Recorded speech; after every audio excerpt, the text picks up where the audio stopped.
ఒక sensational WhatsApp status అనేది బయటకు వచ్చింది. ఈ వాట్సాప్ స్టేటస్ ఒక శాసనసభ్యుడిది, ఆంధ్రప్రదేశ్లో ఉన్న అధికార పార్టీ శాసనసభ్యుడిది. ఇతని గురించి అసలు ఆ స్టేటస్ ఏంటి ఇవన్నీ మాట్లాడే ముందు నేను మీకు ఒక చిన్న బైట్ వేస్తాను చూడండి. ఈ బైట్లో నేను కొన్ని రోజుల క్రితం ఒక మాట చెప్పాను. Just watch it. 2024 సంవత్సరంలో నాకు ఉన్న క్రెడిబుల్ సోర్సెస్ ద్వారా నా దగ్గర ఉన్న ఇన్ఫర్మేషన్ ప్రకారం 2024లో తెలుగుదేశం పార్టీ నుంచి దాదాపు 70 నుంచి 80 మంది నాయకులకి సీట్లు అమ్ముకున్నారు.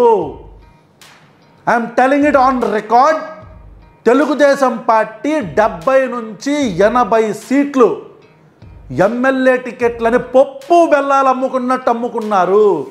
అలా అమ్ముకున్న వాళ్ళల్లో కాంట్రాక్టర్లు, డబ్బున్న వాళ్ళు, రాజకీయ ఎలాంటి అనుభవం లేని వాళ్ళు, డబ్బు ఉంటే చాలు, డబ్బులు కడితే చాలు టికెట్.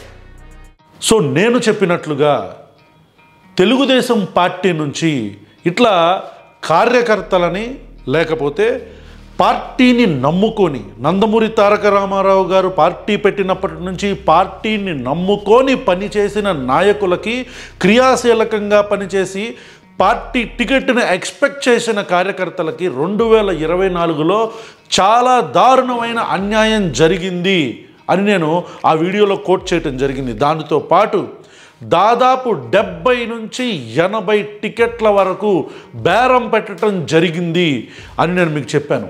దీనికి సాక్ష్యాధారాలు అతి త్వరలో మీకు ప్రవేశపెడతాను అని చెప్పినా సరే, మనం ముందుకు వెళ్ళే లోపే ఈరోజు తిరువూరు శాసనసభ్యుడు కొలికపూడి శ్రీనివాస్, ఈయన ఒక సంచలనాత్మకమైన వాట్సాప్ని తన స్టేటస్గా పెట్టుకున్నాడు. వాట్సాప్ స్టేటస్ని తన స్టేటస్గా పెట్టుకున్నాడు. దాంట్లో ఐసిఐసిఐ బ్యాంకుకి సంబంధించి ట్రాన్సాక్షన్స్ ఉన్నాయి.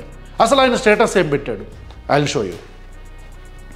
చూడండి, కొలికపూడి శ్రీనివాస్ గారి స్టేటస్ ఏముందంటే, 2024 ఎన్నికలలో తిరువూరు టీడీపీ టికెట్ కోసం కేసినేని శివనాథ్ నన్ను 5 కోట్లు అడిగినప్పుడు, ఈ మాటలు ఎవరో చెప్పట్లేదు, ఈ పోస్ట్ ఎవరో పెట్టలేదు, ఇది వాట్సాప్ స్టేటస్. ఇది తిరువూరు శాసనసభ్యుడు శ్రీ కొలికపూడి శ్రీనివాస్ గారు పెట్టిన వాట్సాప్ స్టేటస్. 2024 ఎన్నికల్లో తిరువూరు టీడీపీ టికెట్ కోసం కేసినేని శివనాథ్ అలియాస్ కేసినేని చిన్ని, ఈయన ఇప్పుడు ప్రస్తుత బెజవాడ ఎంపీ, నన్ను 5 కోట్లు అడిగినప్పుడు నా అకౌంట్ నుంచి 2024 ఫిబ్రవరి 7న 20 లక్షలు, దానికి సంబంధించిన స్టేటస్ ఫిబ్రవరి 8న 20 లక్షలు, ఫిబ్రవరి 14న 20 లక్షలు ట్రాన్స్ఫర్ చేసిన వివరాలు. అంటే దాదాపు 60 లక్షలు త్రూ బ్యాంక్ అకౌంట్ ట్రాన్స్ఫర్ చేయటం జరిగింది కేసినేని చిన్నీకి. దేనికోసం? తిరువూరు ఎమ్మెల్యే టికెట్ కోసం.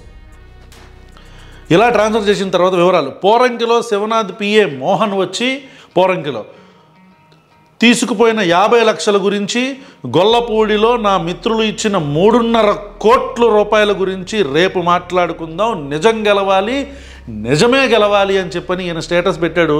స్టేటస్లో చాలా క్లియర్గా ఇచ్చిన 20 లక్షలు ఫిబ్రవరి 7, 8, 14 తారీఖు పంపించిన 20 లక్షలు కనపడుతున్నాయి.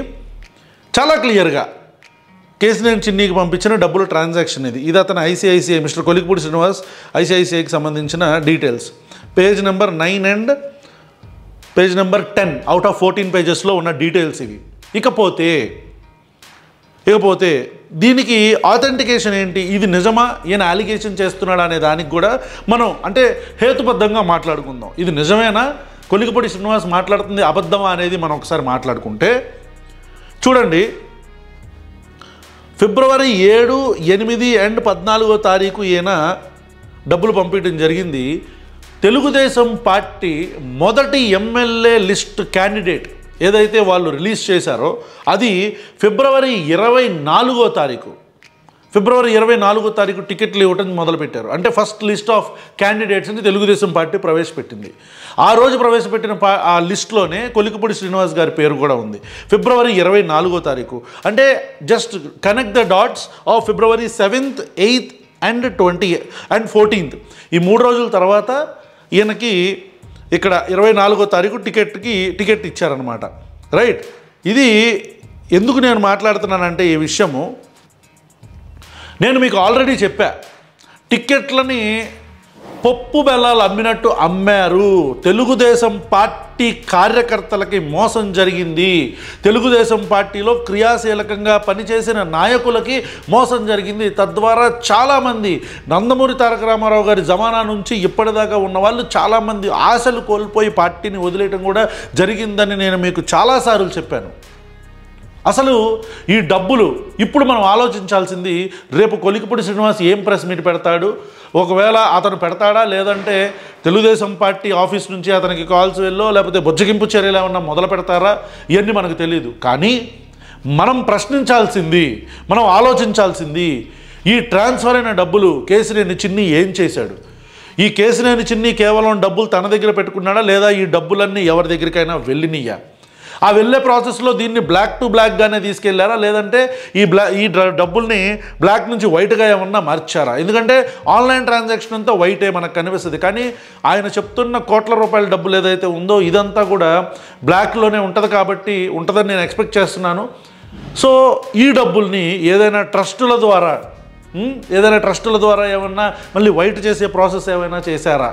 సో ఇదంతా కూడా ప్రజలు అడగాల్సిన, ప్రజలు ఆలోచించాల్సిన ప్రశ్నలు. ఇకపోతే రేపు ఈ కొలికిపూడి శ్రీనివాస్ అనే వ్యక్తి ఏం చెప్తాడు, ఈ డేటా అంతా ఇతను ప్రెస్ మీట్లో ఏ రకంగా ఇంకా ఏమైనా డీటెయిల్స్ ఏమన్నా బయట పెడతారా? ఇదంతా కూడా మనం రేపు దాకా వెయిట్ చేయాలి ఏం జరిగిద్దో తెలియాలంటే. కానీ ఒక్కటి మాత్రం నిజం, the great legendary Nandamuri Taraka Ramarao గారు ఆయన ఏ ఆశయాలతో అయితే పార్టీ పెట్టారో, ఏ బడుగు బలహీన వర్గాలని అప్లిఫ్ట్ చేస్తానికి బ్యాక్వర్డ్ కమ్యూనిటీస్కి ప్రపంచంలో ఎన్నడూ లేని విధంగా భారతదేశ చరిత్రలో ఎన్నడూ లేని విధంగా బ్యాక్వర్డ్ కమ్యూనిటీలకి తెలంగాణలో కానీ ఆంధ్రప్రదేశ్లో కానీ ఆయన ఇచ్చిన సీట్లు ఇవన్నీ కూడా ఇప్పుడు కేవలం డబ్బులు పెట్టి తీసుకుండే ఒక సీట్ల కింద మారిపోయినాయి. అంటే నిజమైన తెలుగుదేశం పార్టీ కార్యకర్త ఎవరైనా సరే దీనిని ప్రశ్నిస్తాడు, దీని గురించి ఆలోచిస్తాడు, బాధపడతాడు, చంద్రబాబు నాయుడు గారిని, నారా లోకేష్ గారిని నిలదీస్తాడు. నాకు తెలిసిన ఇన్ఫర్మేషన్ ప్రకారం ప్రతి ఉమ్మడి జిల్లాల్లో 5 సీట్లు అమ్ముకున్నారు అని. సో అతి త్వరలో కుదిరితే ఇలాంటి ఎమ్మెల్యేలు ఎంతోమంది బయటకు వస్తారు, వచ్చి వాళ్ళు ఎంతకి కొన్నారు ఇవన్నీ కూడా బయట పెడతారు అని ఒక information. I don't know whether this happens or not, but Telugu Desam party మాత్రం ఖచ్చితంగా మీరు మీ పాలసీలని ఒక్కసారి రీథింక్ చేయాలి, పునరాలోచించుకోవాలి. Thank you.